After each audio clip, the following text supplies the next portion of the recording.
never ever think small. If you're going to accomplish anything, you have to think big. You have to go and shoot for the stars.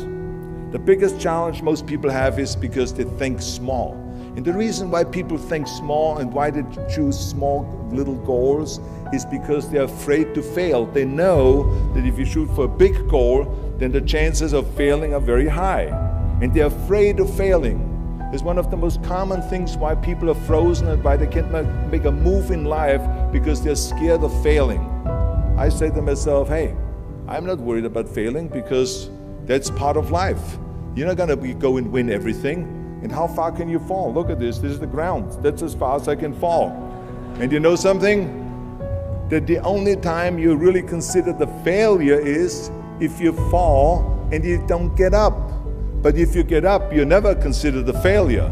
So I never considered myself a failure. I always considered myself a winner, even though I fell every so often. But I always got up and I always moved forward. This is the important thing. I never had any patience, of course, for thinking small. If you do something, then go all out and do it well. And this was not just the case in bodybuilding. I didn't just want to be a bodybuilding champion. I wanted to be the greatest bodybuilder of all times. I wanted to have the most muscle, the most muscle of all times, the most definition. I wanted to win the most trophies, the most world championship titles. I just wanted to be the best. And the same is also in movies. I didn't just think about being in movies. No, I wanted to be a movie star. I wanted to have above the title billing. I wanted to become the highest paid entertainer. I basically wanted to be another John Wayne. What's wrong with that?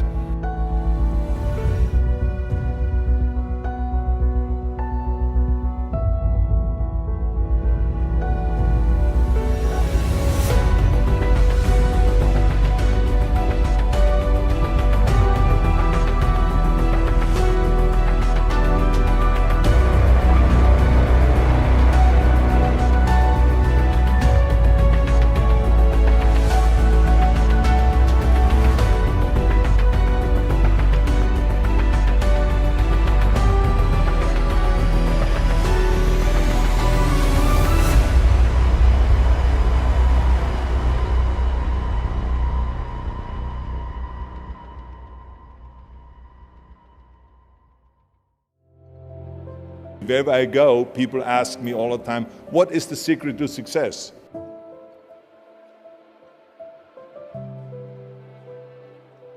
I think I can give you the long version here. And the long version is that I actually always had 5 rules. And everything that I did, I always used those 5 rules, and those 5 rules helped me to become successful in various different areas. And I believe that those rules can be applied to almost anyone and everyone. You don't need to be a bodybuilding champion, you don't need to want to be a governor of California or to be an action hero or anything like that. If you want to excel in whatever you do, those rules are for you. It's that simple.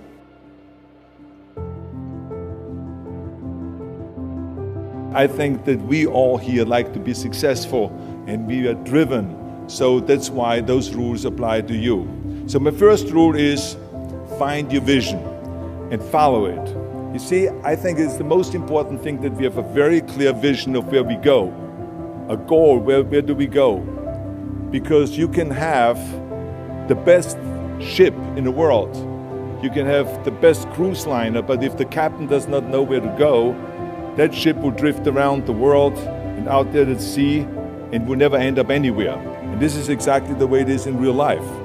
If you don't have a goal, if you don't have a vision, you just drift around. And you're not going to be happy.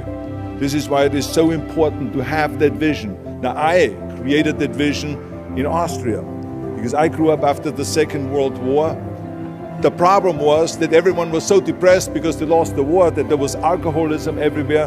There was, of course, depression. There was a terrible economic situation. There was famine. There was starvation and all of those things.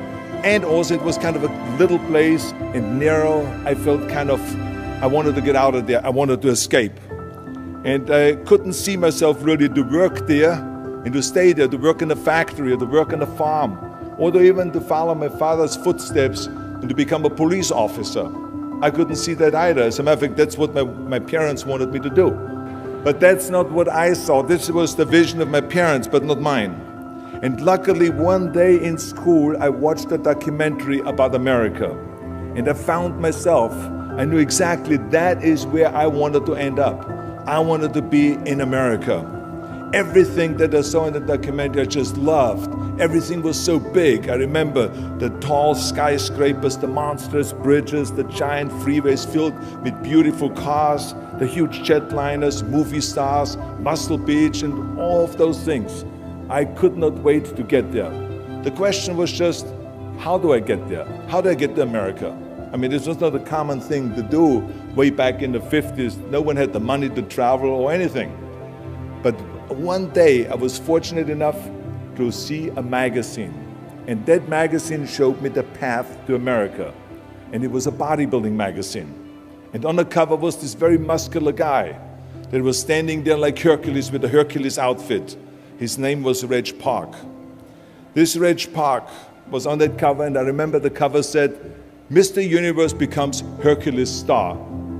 I read the article as fast as I could, learning about how he grew up in Leeds in England, poor, and how he trained 5 hours a day, every single day, and trained and trained and trained and lifted weights, and then he finally became Mr. Great Britain. And then he became Mr. Universe. And then he won a second Mr. Universe title and a third Mr. Universe title, and then all of a sudden he landed in Rome in Cinecittà doing Hercules movies. And there he made millions of dollars, and this money he took and bought himself a gymnasium chain in South Africa, and he became a successful gymnasium owner. And as I read, I became more and more certain about my own future. As I read this story, I was so excited, so interested. I knew exactly that I wanted to become another Reg Park. I know he laid out the blueprint for my life, basically. I could see myself, I could visualize myself clearly to be a champion on that same stage where he won the Mr. Universe, and then to move to America, then get into movies, and then become rich and famous. I had that vision very clearly laid out. I was so happy that I knew exactly where I was going. From that moment on, everything that I did, no matter how hard I had to work or how much I had to struggle, it didn't matter. It was a wonderful joyride because I knew what the purpose was and I found my passion. The simple truth is, if you don't have a vision, if you don't have a goal, if you don't see your future laid out in front of you, you're just floating around without a purpose. And I think that the numbers speak for themselves. This is why so many people around the world are unhappy with their jobs. I mean, in America, 74% of the people hate their job and would like to change jobs. But think about that. That means that only a quarter of the Americans love their life's work. I mean, that is a very depressing statistic. I always smiled when I worked, no matter how hard I worked. I always had a great time, no matter what I did. It didn't matter if it was in bodybuilding, or if it was in the movies, or if it was as governor. I remember in the pumping iron days, people ask me in the gym all the time, why are you smiling all the time? Why are you so happy? You have to lift 50 tons of weights. You have to train 5 hours a day. I mean, I look at the other bodybuilders' faces and lifters' faces, and they look kind of depressing. They look sour. They're miserable that they have to lift weights. You don't look miserable, you look happy. And I tell them always, I say, I smile because I know exactly that every rep that I do, that every set that I do, every weight that I lift, I get one step closer to turning that vision of mine into reality and becoming that Mr. Universe. I could not wait to lift another 500 pounds in the squats. I could not wait to do another 1,000 sit-ups. I could not wait to do bench press, more bench press and more curls until I couldn't move my arms anymore. Because I knew that every rep got me closer to standing on that stage as a champion. As a matter of fact, when I lifted weights, I didn't really feel like I was lifting weights. I felt like I was lifting a trophy over my head each time I lifted. And to have all those bodybuilders around me and thousands of people screaming. And I tell you that this vision didn't just help me in bodybuilding, it helped me with everything, like I said. I remember in the movie business, there was many times stunts that I had to do where I got hurt, where I was in pain, in agony, and had to do it over and over again. I remember one incident specifically on Conan the Barbarian. There I was crawling on all four, on rocks, over rocks and gravel, holding my sword right in front of me. And as I was crawling, the camera followed me, and it was around 30 feet that crawl on those rocks and this gravel. And eventually, after 10 takes, my elbows, my knees started bleeding and hurting. And the director came to me sheepishly and said to me, he says, "Do you mind if we do another take? I need a close-up of you." And I said to him, "No, I don't mind at all." I said, "Go and do as many takes as you want." He says, no, I don't want to do that because I know you're in pain, you're bleeding." I said, no, I don't feel any pain. I said, "The only thing I see is the finished scene."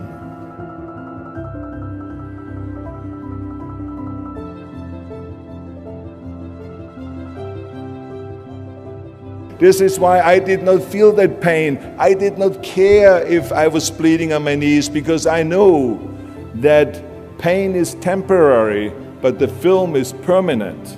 And I explained that to the director, so this is why I try to tell you, always discover your vision, and the rest will follow.